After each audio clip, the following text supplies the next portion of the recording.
Hey there, this video is about politics and mental health, at least how I have come to understand the interrelation between politics and mental health since training to be a therapist. I start with a real quite personal reflection and then I kind of expand outwards from there. So hopefully it's quite easy to understand, it's quite personable, and you can follow my reasoning as I go on. I trained to be a therapist after first training to be a teacher, and one thing I really liked about being a therapist was the idea that it's kind of unambiguously good. It's not really open for debate whether it's a good thing that you're doing. I saw it as a bit similar to like being a firefighter or something like that. You can't really debate someone who's putting out a fire. That's a good thing to do. And I saw therapy as quite similar to that. I guess I saw it as quite an apolitical thing in that respect. Since training, though, I do think it's a very political thing in many ways. Mental health, therapy, it's all very political. And yeah, that's what this video is about. The sentence here, I don't know how everyone's going to feel about it, but in my opinion, everything is basically political. We don't always know what the implications are and how the dots join, but ultimately, my attitude is that there's only one world out there, and to separate things out from political to non-political, I think is a bit of a red herring, really. I think personally, if you want to do that, and this is a genuine request, to be honest, if anyone strongly believes that mental health isn't political or therapy isn't political, or even that any particular part of life is entirely separate from politics, I'd love for people to comment or get in touch and explain exactly where the boundary lines are between the political and the non-political. I think it's very easy to affirm that these lines definitely exist. They are out there, but I think the onus is on you to kind of really specify where exactly they are and what they look like. Like I say, only one world out there, so as far as I'm concerned, everything influences everything else in some way, and the more we can join the dots and make sense of it all, the more empowered we are. So we're going to look at it all through the lens of power dynamics that exist in the world and the vested interest that those power dynamics create and the way certain people or certain groups of people act due to that. If you don't really know what that means right now, then don't worry about it. By the end of the video, I'm hopeful that this will all be clear to you. And I start by talking about my own power and the vested interest that I have as a result of the power and privilege that I have. So, it's all very personable. Hopefully, it's something you can personally relate to. And then I'll kind of expand it outwards and build outwards from there so that you can follow it throughout. This is how I look at the world nowadays. This is quite different to how I was when I was a student, especially as a sociology A-level student.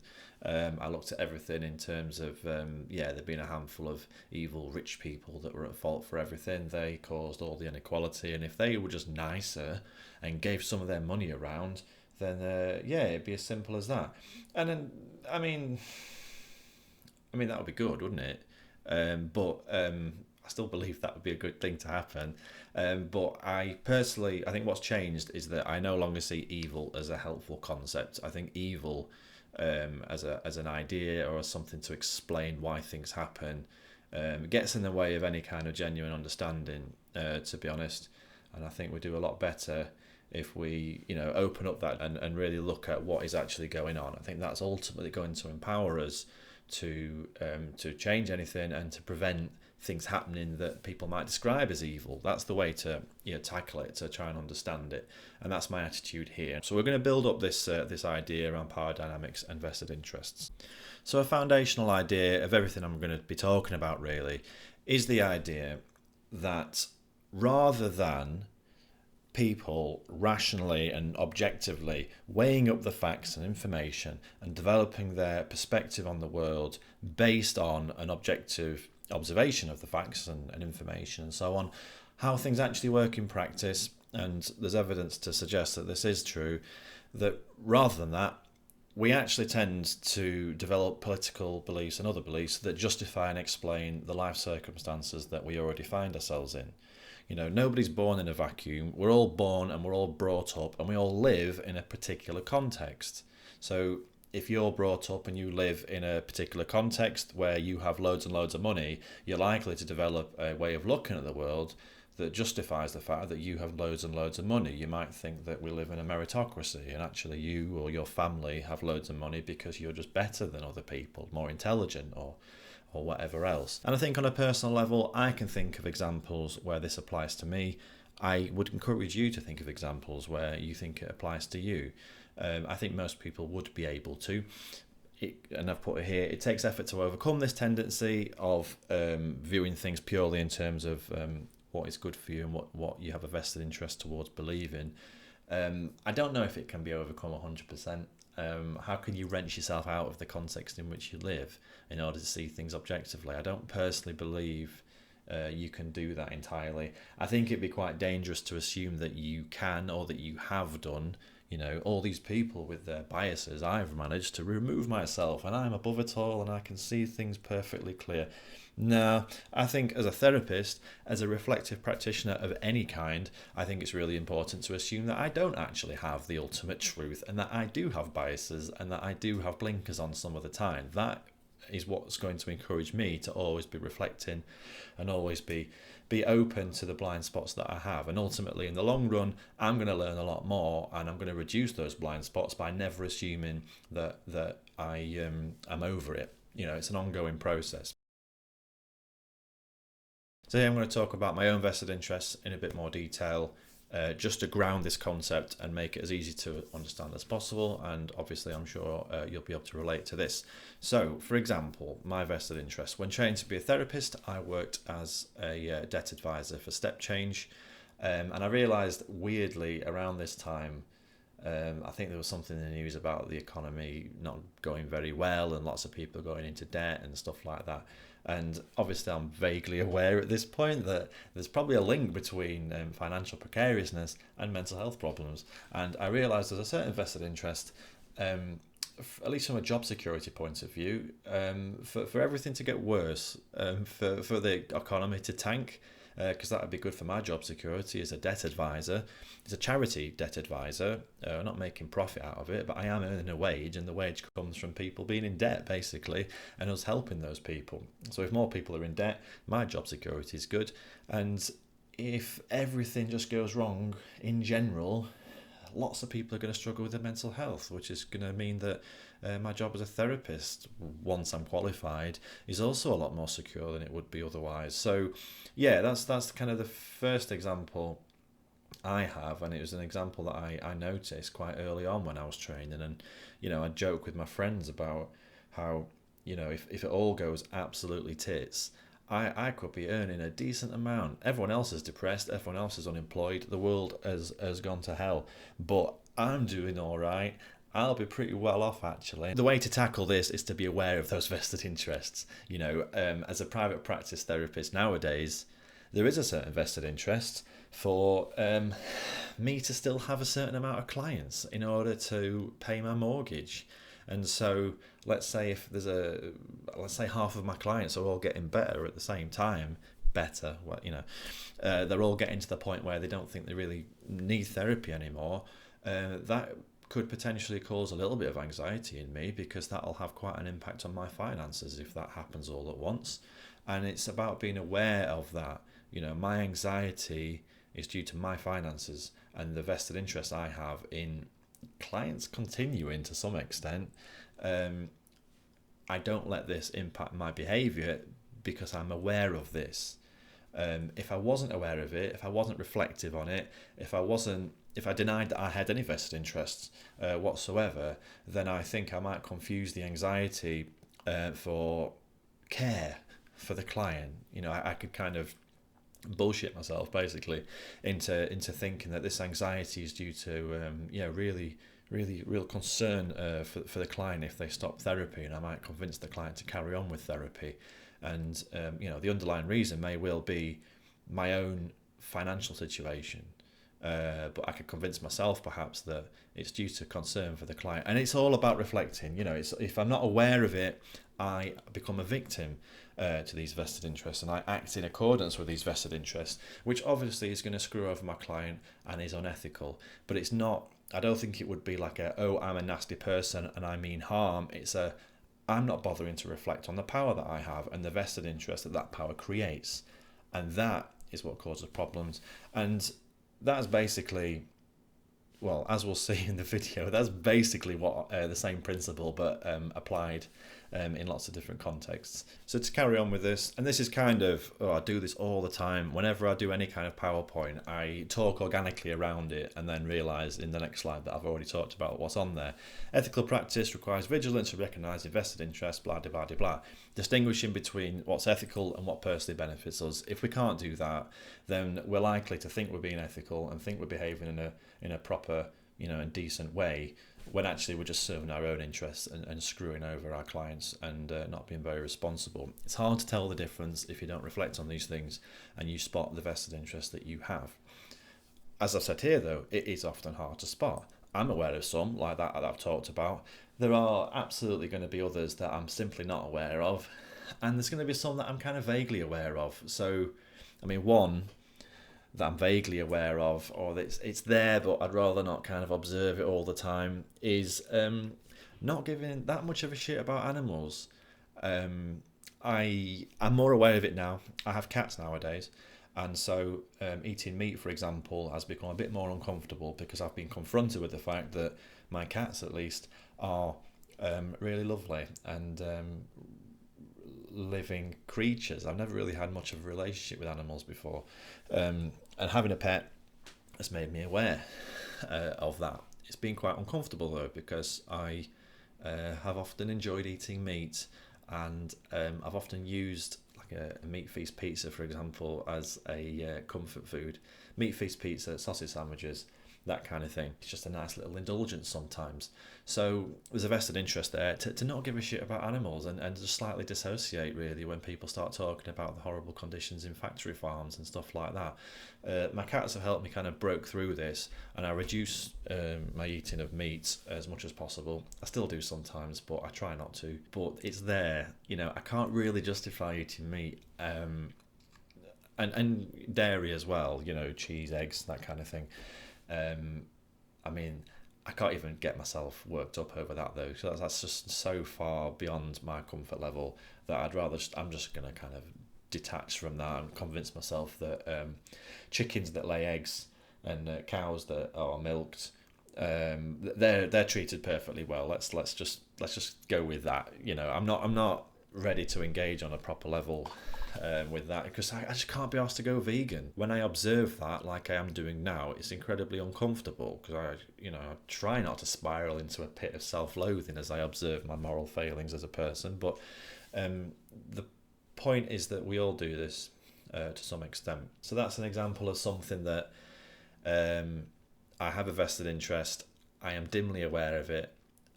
I am not aware of it on a constant basis. I try to keep it in the background because my habits are comfortable. And I think this is an example of what applies to all of us. So in summary, people have power. People tend to, unless they're really reflective on it, they tend to develop a worldview that protects the power that they have, and furthermore, they tend to be blind to the fact that that's happening. So with that in mind, obviously I've used examples for myself.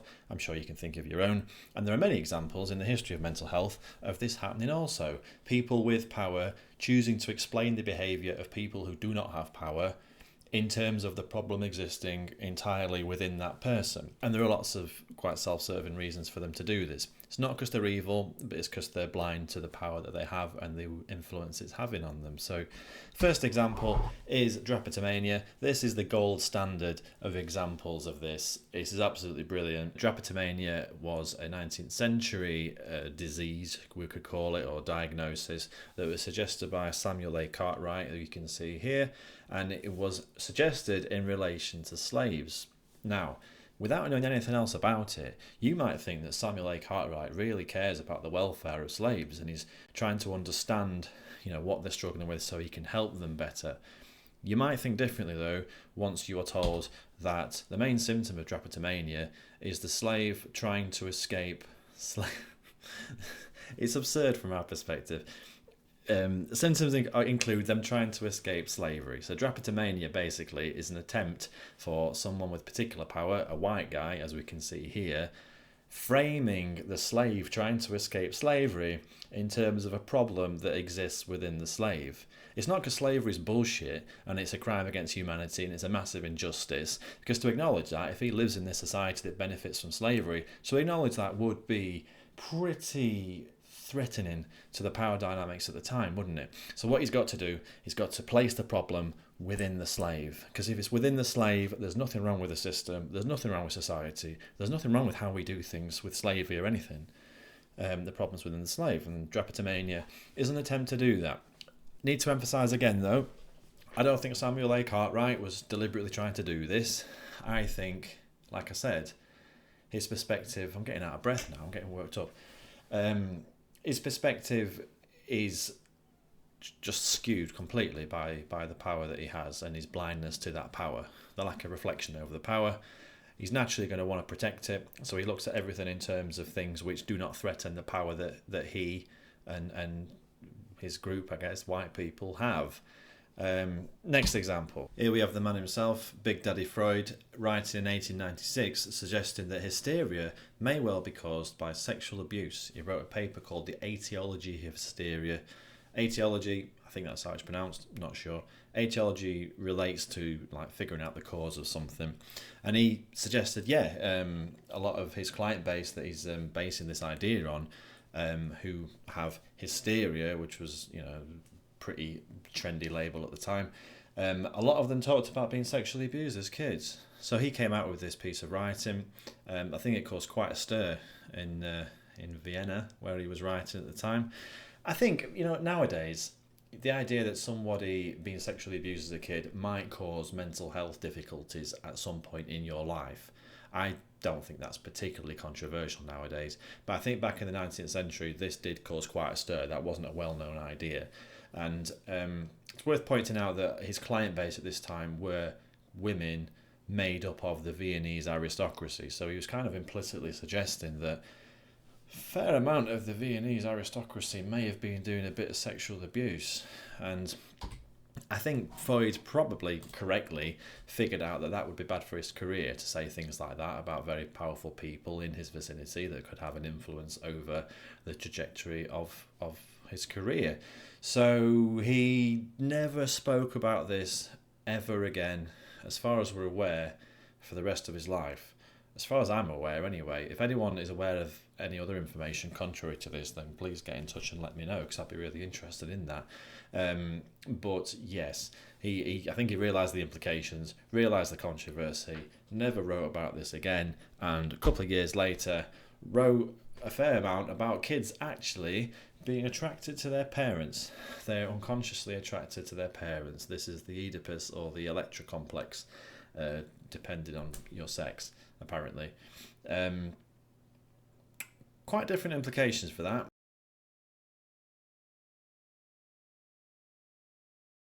Next up is masochistic personality disorder, which was given specifically to women who stayed in abusive relationships.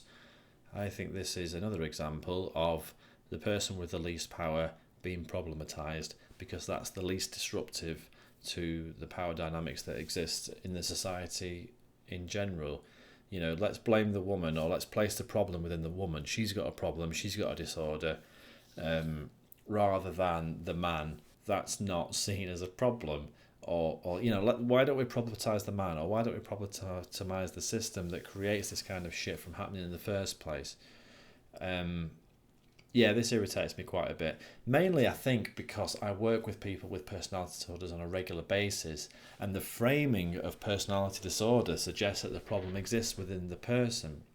Time and time again, people with personality disorders are often seen as a problem. They're often seen as difficult, when the label personality disorder, I think, is awful, frankly, because if you consider, or if you speak with people with personality disorders and you know them well enough to hear about the kinds of things they've been through in their life, you might consider that their personality disorder, or the symptoms that represent what is labelled as a personality disorder, is actually, in many ways, a fairly logical response to the kinds of shit that they've been through in their life. And the personality disorder, again, is a way of framing the person with the least power. In this case, it's very, very obvious.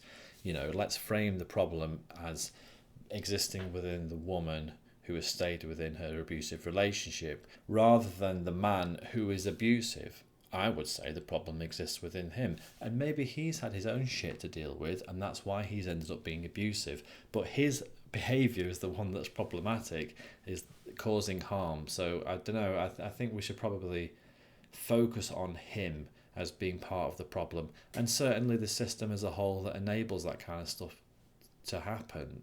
That's where we should shine the spotlight in terms of the problem, rather than the woman who's being abused and is probably adapting her behaviour as best she can to give her a chance of surviving. Maybe leaving her husband or boyfriend poses too much of a risk for her. I can't talk about this while being detached from it. It kind of irritates me too much, and I've re-recorded some of these because I found I get too irritated and it shows, but maybe irritation is appropriate. Maybe it's a good thing to be showing that.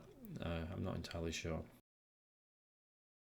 The upshot of all this, in any case, is that power of any kind is kind of blind to itself.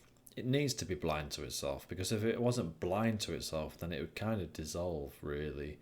Any system, as I've said here, there'll always be an inertia for any system or any individual benefiting from a system to not genuinely reflect on the nature of that system, because doing so would be an existential threat to the power that they have in relation to that system. I mean, from a personal example, we'll go back to personal examples. When I was a student, I was very conscious of what my tutor thought and what their opinions were, what their thoughts were, because that was relevant, because my tutor had power over whether I was ultimately going to qualify as a therapist. And to be on the good side of my tutor is something that it was in my interest to do. And so I was conscious always of what they thought and what they felt about things, so I could adapt myself accordingly and stay on their good side. As a tutor, meanwhile, that really wasn't the case. I wasn't adapting to anyone, because everyone in the room, let's say if I was a tutor with a bunch of students, I can kind of share how I felt and how I thought and be with the students as openly as possible. What I didn't realise, though, is that those students were probably adapting themselves in the exact same way that I did when I was a student. I have absolutely no doubt that that was the case. Any student, if they know what's good for them, and they know that I have ultimate power in a lot of ways to decide whether they're going to pass or not, they're going to adapt themselves. And that's how power works. And that's how power works as a tutor, and that's how power works as a student. I had power as a tutor to make certain decisions that impacted the students' lives. As the tutor, though, on a day-to-day basis, I wasn't really aware of that power. There was a big moment when I went for a social. At the end of one of the courses, we all went for a pizza at a local pizza place near the college. And I remember, I think there was just general conversation going on, and I kind of wanted to say something. And when I decided I wanted to say something, everyone, like 15 people, stopped what they were doing, and they just stopped and they looked at me, which isn't the normal thing to do. If you're just a random person in a room with a bunch of people, that's not a normal thing to happen. And it was a really huge moment for me, because I was just like, shit, I'm not just another person in this room. Like, these people are very conscious of me and what I'm doing and what I'm expressing. And I don't know, maybe I'm projecting, maybe I don't know for certain what they feel, but I found it very noteworthy. And it's quite an interesting one, thinking about the power that I held as a tutor. And because I had the power, I wasn't particularly aware of it on a constant basis. Whereas when I've been in positions where I am not particularly powerful, where, let's say, someone else has power over me, let's say my boss or my manager or whoever, I'm hyper-vigilant, I would say. Certainly more vigilant and more conscious and attentive than I would be if I was on the other side of that dynamic. And that's kind of the basic point I'm talking about. Like, if you have power, you're likely to be less aware of it than the person who doesn't have power. And as I said here, a system could be an organisation like a school, church, company, even a family unit, within which the people who benefit from any power within that system are likely to problematise people who are disruptive to that system, rather than reflecting on the system itself and what's causing that disruption in relation to what the system is doing. So, if someone speaks out against the church, if as a tutor a student speaks out against me or against the course or against the organisation, you need to reflect on that and make sure that you don't just bin off what the student is saying because that's the most comfortable thing to do. You decide that they're a disruptive, bad student and they need to be, I don't know, thrown off the course, or something needs to happen to them, or they need to be kind of reprimanded or whatever. The more important thing to do is to be aware of the power that you have and the convenience of being able to frame it like that. That's part of power. And reflect on what they're saying. But it takes a little bit more effort and reflection, and it's quite uncomfortable to do that. And it's not surprising that any kind of system doesn't tend to do that as a matter of course. They default usually to problematizing the person who is disruptive rather than reflecting on what it is that their behaviour means in relation to how the system itself works. And it could be like in a proper organisation, a concrete bricks and mortar organisation, or it could be a more abstract, nebulous cultural system like white privilege, patriarchy, heteronormativity, and so on.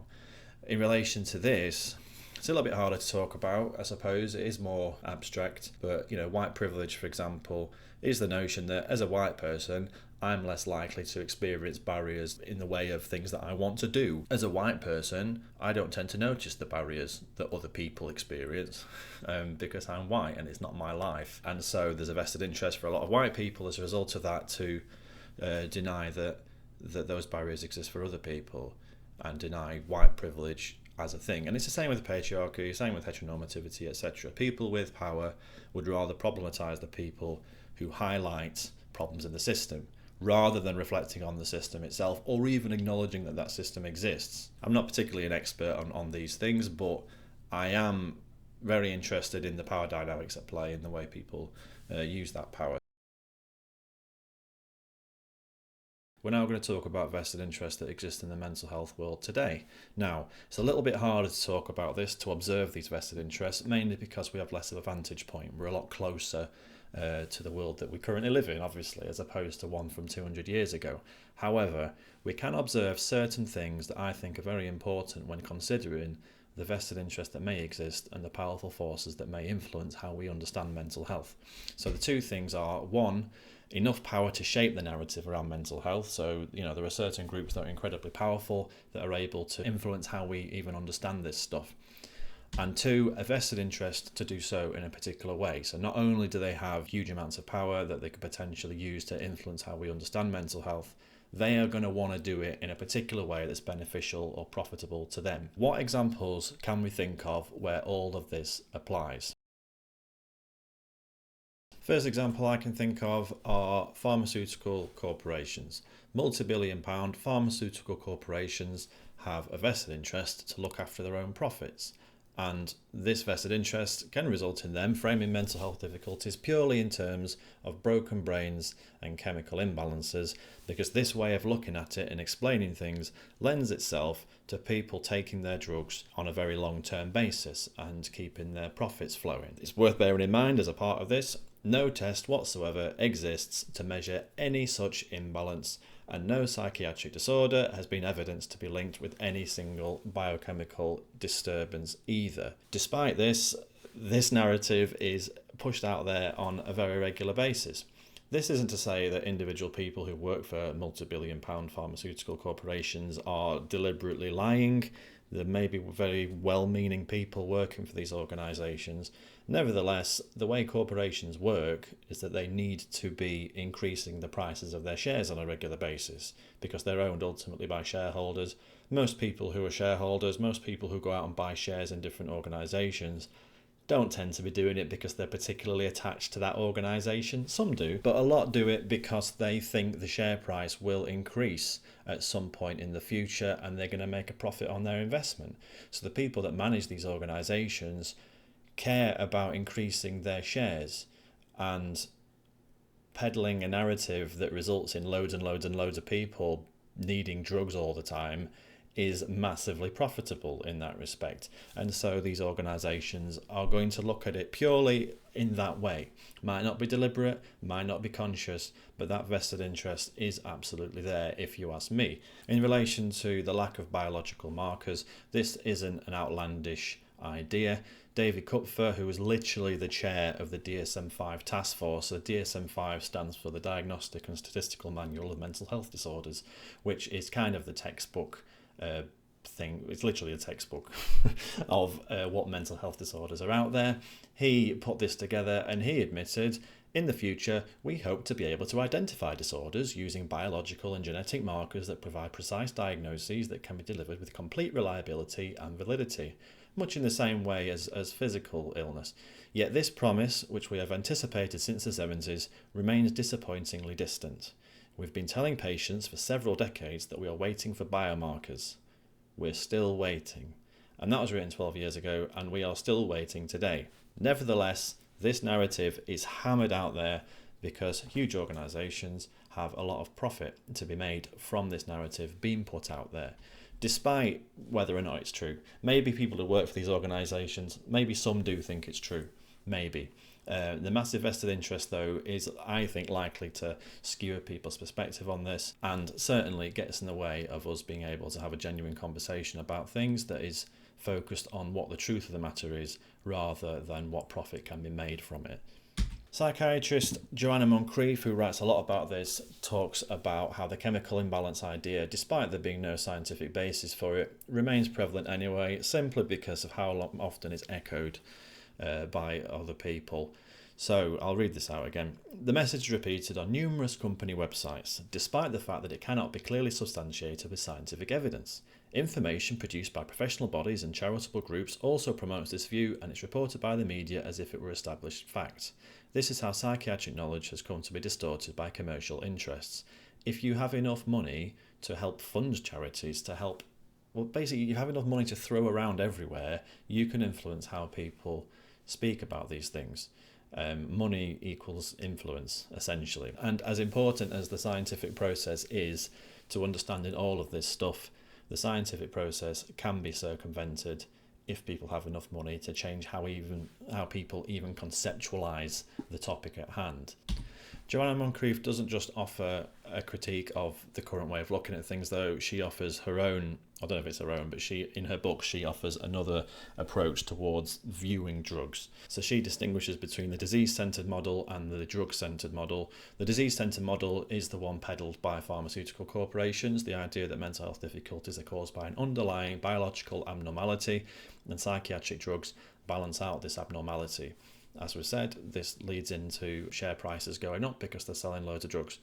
The drug-centered model, meanwhile, which is a whole different way of conceptualizing mental health, or certainly the role of drugs in helping people manage their mental health. This is the idea that psychiatric drugs, rather than actually fixing any underlying abnormality or imbalance, what they do is they cause alterations to the way your brain works and how you experience your emotions, your life in general. It changes your relationship with all of those things. Now, that can have certain positives. If you're in mental health crisis and taking something deadens that crisis a little bit, it might deaden all your other emotions, but it might deaden the urge that you might have to kill yourself, or it might deaden the voices in your head a little bit. It's likely to have downsides. So yeah, emotional numbing, maybe your sex drive completely disappears. There may well be other things as well, but it's all a balancing act in terms of, is this worth a payoff? Is this worth the stuff it'll do? There'll be pros and cons, and it's important to balance these things out.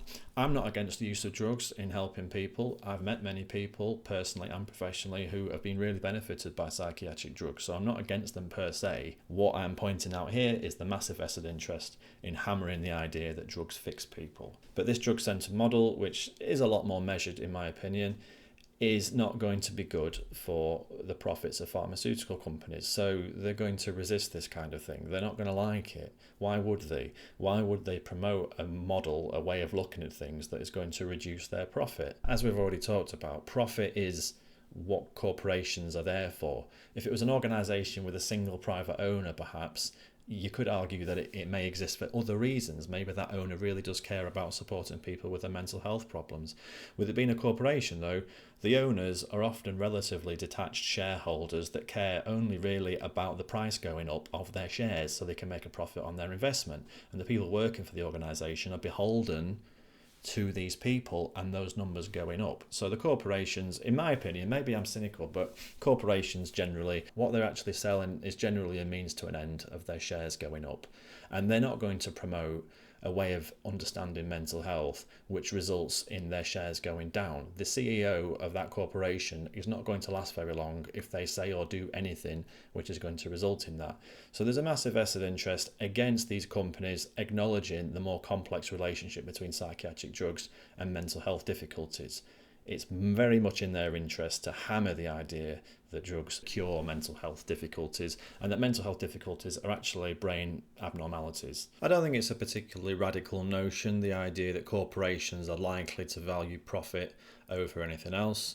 I also don't think it's particularly radical to consider that corporations might use their power to change the entire dialogue about the product they are selling if it suits their interests. And there's numerous examples of this happening in the past. For example, Naomi Oreskes and Eric M. Conway, they are historians of science. They've written a book called Merchants of Doubt, where they give numerous examples of corporations doing exactly this. Now, from a limited point of view, you could say a corporation is selling a particular product. Let's go with tobacco in this example, which is one of the main ones they talk about. They're selling tobacco, they're selling tobacco, they're selling tobacco, and that all is very contained. They advertise tobacco and they sell it as best they can. However, what if a tobacco company, upon realising that tobacco is dangerous, upon realising that people being aware of how dangerous tobacco is would be extremely bad for their organisation? It would be an existential crisis potentially if everyone knew how awful tobacco is and the links to cancer and so on. So what they do, in service of increasing their profit for as long as possible, they'll ruin the ability of the public to have an honest conversation about this topic to keep the money flowing for as long as possible. It's the same with oil organisations, the oil industry in relation to global warming as well. And in this book, these two talk about this in a lot of detail. As I said here, tactics include only publishing research data that favours their own interests, attacking individual researchers that disagree with them, funding think tanks that ostensibly are separate but ultimately are funded by corporations to promote ideas that are favourable to the corporation, and encouraging quote unquote balanced reporting to create the illusion of significant scientific disagreement where none existed. Tobacco apparently was known to be linked to cancer and known to be linked to all kinds of issues back in the 40s. It's known that Hitler apparently refused to be in the same room as someone smoking. It took a long time for everyone to be aware of this though, due to these tactics happening. Now that people are aware of it, it's not going to get put back in the box, and obviously the tobacco industry is in a bit of trouble now, I suppose, because the truth is out there. With all this in mind, I don't think it's beyond the scope of our imagination to consider the possibility that pharmaceutical companies may well be doing the exact same thing. They may well be deliberately disrupting the conversation to serve their own interests. And indeed, James Davies, in his book Sedated, evidences quite clearly how pharmaceutical companies are often doing exactly this. They selectively publish research data on the efficacy of their own drugs to present the idea that their drugs are actually really effective, perhaps more effective than they actually are. We don't know because a lot of the studies they do, they don't show us, basically. Also, with relative opacity, that is, without us knowing exactly what they're doing and why, they can fund influential mental health charities, again, which contribute towards the discourse around this stuff, patient groups, psychiatric research, and leading professional psychiatric organisations. For example, the Diagnostic and Statistical Manual of Mental Health Disorders itself. If they're publishing this, and if they're funding patient groups, psychiatric research, charities, those people are likely to be slightly beholden to staying on a message that is favourable to these organisations. If your funding is coming from a certain direction, much like the student in my class or me when I was a student in relation to my tutor, if I am beholden to a certain person with particular power, I'm not going to say anything that's going to piss those people off. So charities, research groups, whatever else are going to be watching what they say if their funding is coming from a particular place. All of this serves the interests of the pharmaceutical companies and not the interests of whatever the truth is. Science doesn't work in the same way as politics. Science, at least in theory, is not interested in how much money you have if the truth, the scientific truth, is at odds with what your interests are. However, as we are seeing, people with lots of money can influence the conversation that we have about all kinds of different topics. Next up, James Davies actually even refers to a UK government report from 2005, the House of Commons Health Select Committee report on the pharmaceutical industry, which reported that the industry markets drugs very aggressively, using misleading information, minimising harms and exaggerating the benefits of those drugs. It also found massive overlap between the pharmaceutical industry and apparently independent medical doctors. Medical doctors that are supposed to be serving patients and patients alone. If there are financial ties to pharmaceutical companies, one might think they have a slight conflict of interest there. If they don't, and if them being financially tied to a pharmaceutical company has absolutely no bearing on how they behave and what they do, then one must wonder why they even have that tie in the first place. What service is being offered there if they are not doing anything whatsoever in return for these financial benefits? The report concluded that the regulatory agency, now the MHRA, had become too close to the industry with common policy objectives, agreed processes, frequent contact, consultation and interchange of staff between the MHRA, the professional body for healthcare in the UK, and the pharmaceutical industry. If there's overlap there, you've got to wonder how much the truth of things is compromised in the service of these corporate interests. If there was no benefit for the corporations to do this, then they would not do it. So I think something's getting compromised if there is this overlap. The report, in any case, called for the overhaul of the regulatory system to ensure that the health industry works in the public interest and not in corporate interests. But no such reforms have taken place since the report was published. Final note on this example is that, of course, some people do find drugs helpful. As I said before, I'm not categorically against the use of drugs in supporting people with difficulties with their mental health. I am talking about things that are getting in the way of us all being able to have an honest conversation about this. As Davies points out, over 20% of the UK adult population takes a psychiatric drug in any particular year. And if you look at those stats, and the likelihood that it's going to increase in the future, alongside the scientific evidence for the efficacy of those drugs, I'm not sure if how often they're used is explained purely in terms of how good they are. I think there are other interests at play here, and I would say these massive vested interests that I've talked about are having a massive influence on how we're supporting people with their mental health difficulties.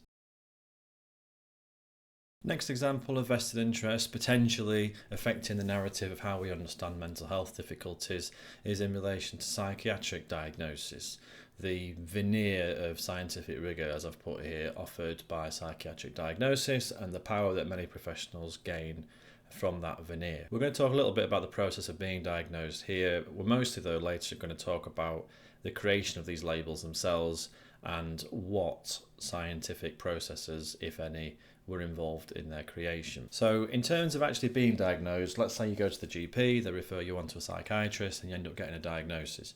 With physical medicine, let's say you've got a headache, let's say you've got diabetes, let's say you've got a broken leg, which I'll talk about in a minute. Step 1, you observe the symptoms as a professional. Step 2, you send them off for some biological tests, blood test, x-ray, brain scan, whatever it is. And then based on the results of that biological test, you can hopefully diagnose them with something. It's worth pointing out, and this isn't often talked about, that step 2 simply doesn't exist for psychiatric diagnosis because no psychiatric disorder has any kind of biological test or biological disturbance related to it. The evidence just isn't there, and so we go from looking at collections of symptoms straight to diagnosis. The difference between the two is presented quite clearly here.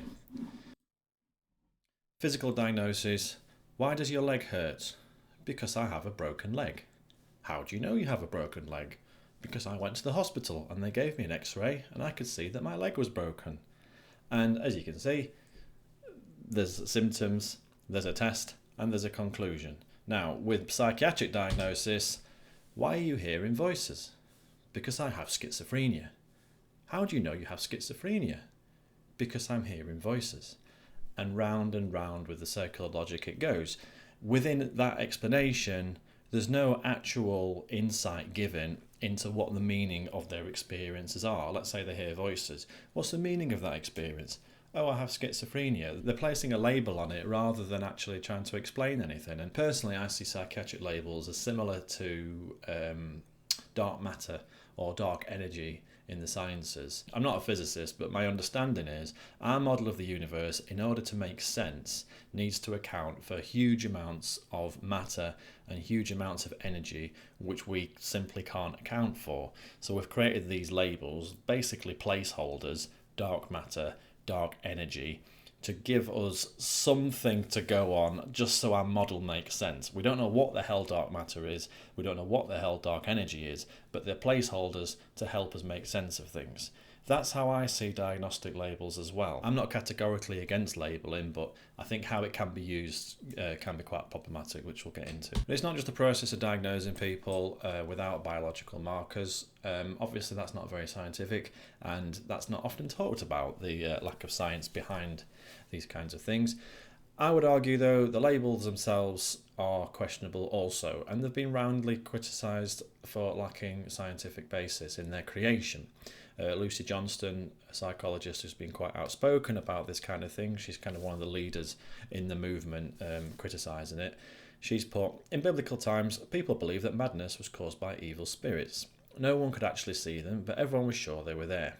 Diagnoses like schizophrenia are based on exactly the same logic. There are no bodily signs to confirm or disconfirm their presence, but we are convinced we'll find them someday. This is purely a matter of faith. So that reasoning back here, why do you have voices? Got schizophrenia. How do you know you got schizophrenia? I'm hearing voices. It's the same kind of logic people did use when they were talking about being possessed by demons. Maybe it's simply a modern coating of it, but it's the same kind of reasoning that's going on. Again, I don't think there's a necessary problem with this as long as people are being honest about it being a placeholder rather than a scientifically robust label. Lucy Johnston isn't the only person that's spoken out like this, though. Many people who were actually involved in the process of creating these labels, the DSM is like a textbook of these labels, like I mentioned earlier. Many people involved in the creation of the DSM have spoken out in a similar way, and we'll go through them now. This might be death by PowerPoint, but I'm quoting people, so I don't really have much choice, I'm afraid. So, first of all, Theodore Millen, who was involved in the creation of the DSM-3, he's openly said, there was very little systematic research guiding the creation of the DSM, and much of the research that existed was really a hodgepodge, scattered, inconsistent, and ambiguous. I think the majority of us recognise that the amount of good solid science upon which we're making our decisions was pretty modest. Next.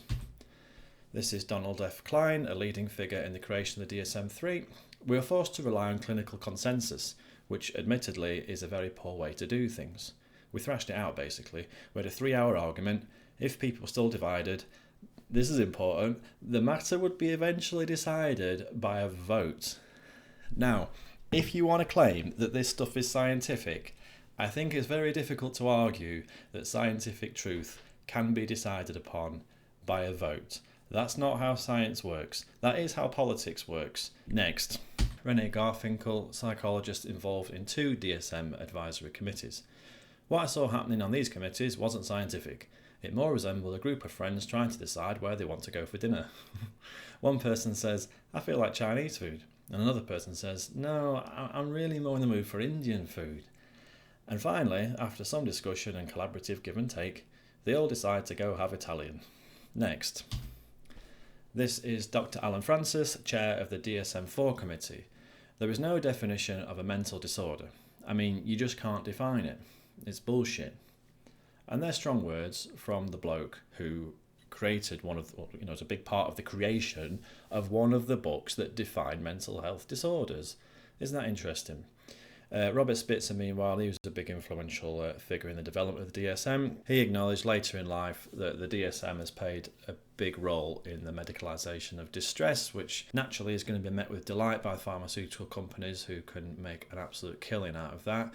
And he spoke openly about worrying about the pathologising of what's ultimately normal and understandable behaviours.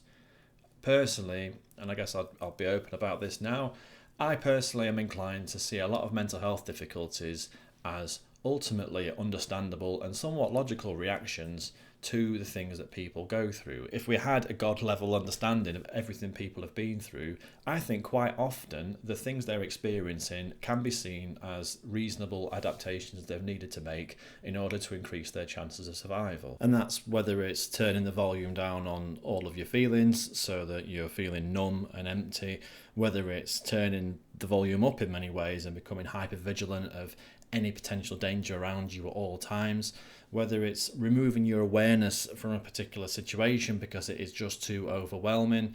The downside to that is fragmenting your awareness into different pieces, so you might hear voices or you might have different dissociative states that you can go into sometimes with different levels of control. Exploring things in a way that offers the possibility of this kind of narrative being formulated can be really helpful and fruitful for people.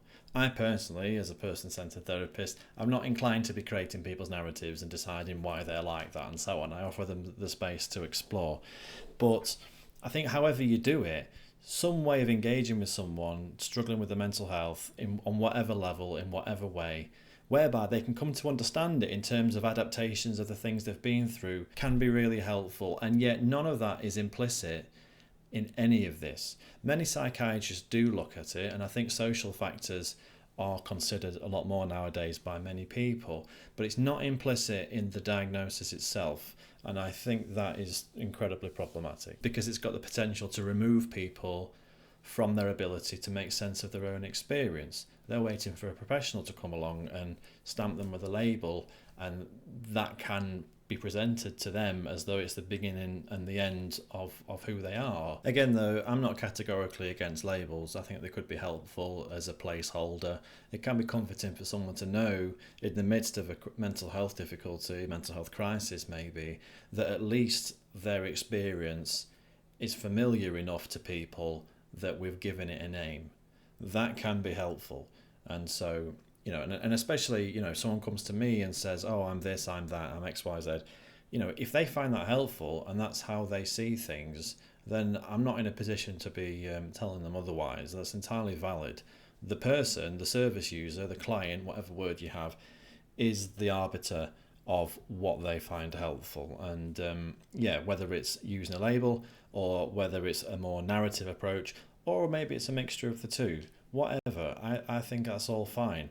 The issue here, like I've said, is that this could be presented as the beginning and end of it and the only way of looking at it. There's a certain authority, a certain power that is embedded in this by the veneer of scientific rigour that can result in people feeling disempowered to be able to find meaning in their own experience and yield their own internal ability to do that to a professional who is going to tell them what the problem is.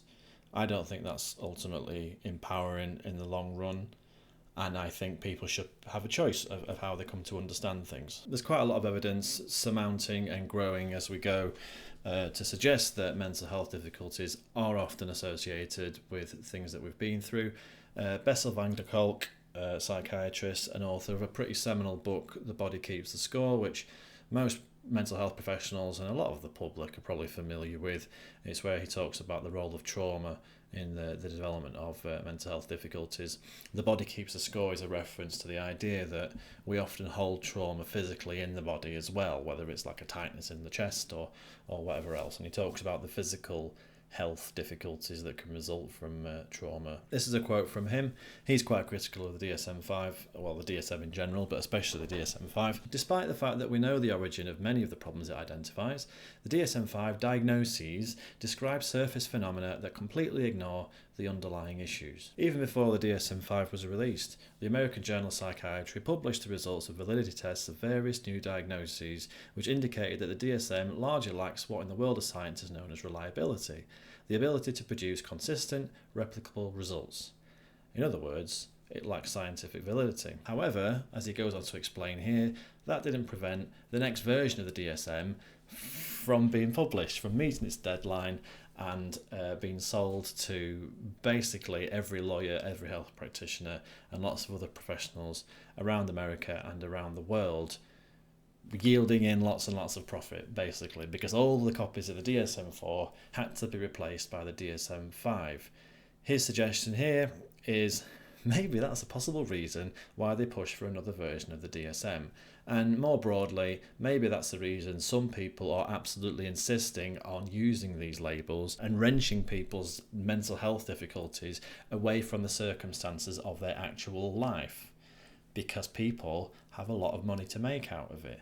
In addition, if we then look at people's mental health difficulties in relation to the things that they actually go through in their life, this is going to bring up all kinds of problems in relation to social conditions. Van der Kolk also talks about the ACE studies, which is a pretty seminal and massive landmark study in its own right, which was carried out, or initiated at least in the 80s, and was looking at the link between adverse childhood experiences and mental health difficulties. And as Van der Kolk says here, the first time I heard Robert Ander present the results of the ACE study, he could not hold back his tears.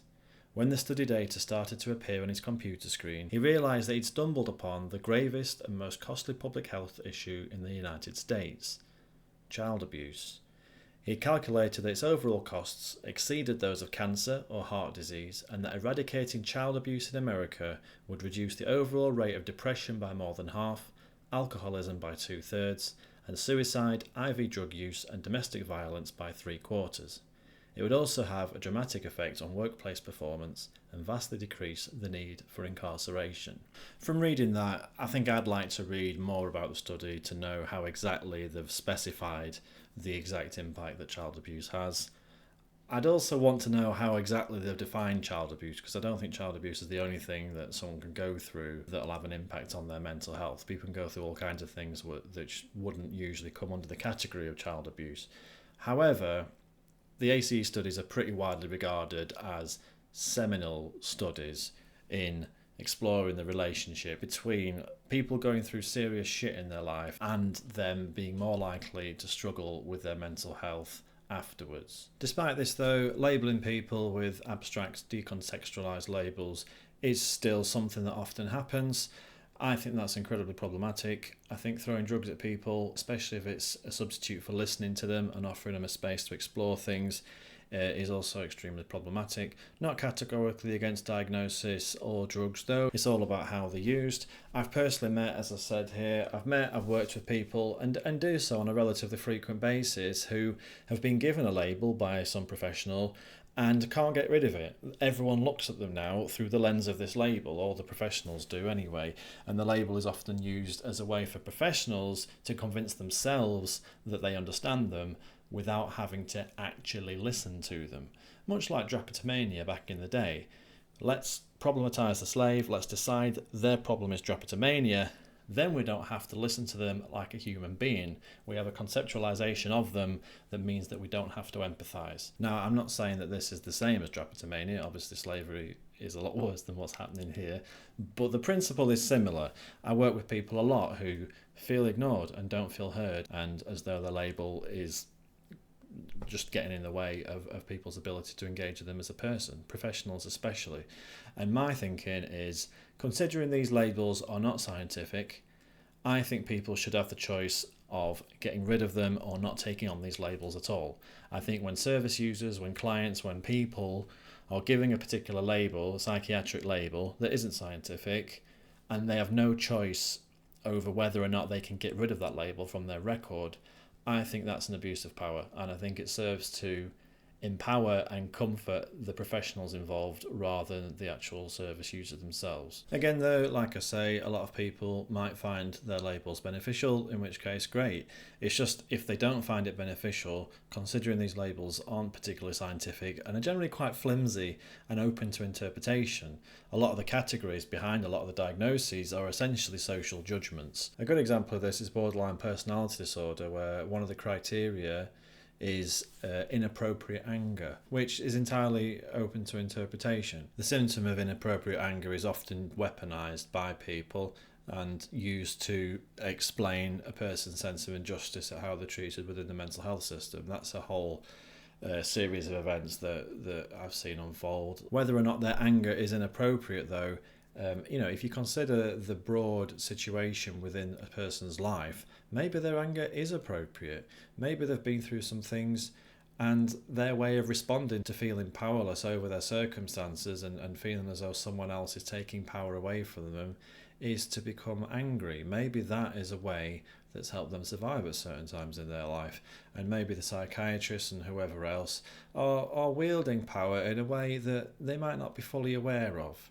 As I said earlier, the conversations I had as a tutor in comparisons to the one where I was a student, the person with power often isn't aware of the power they have. The person without the power, so in this case the service user who's been diagnosed with borderline personality disorder, is going to experience the conversation between the two of them in a very different way to the psychiatrist. It's not necessarily anything to do with their mental health problem, and perhaps more to do with the power dynamics between them. But this kind of thing is often something that professionals can be blind to, because it's in their interest to be blind to that.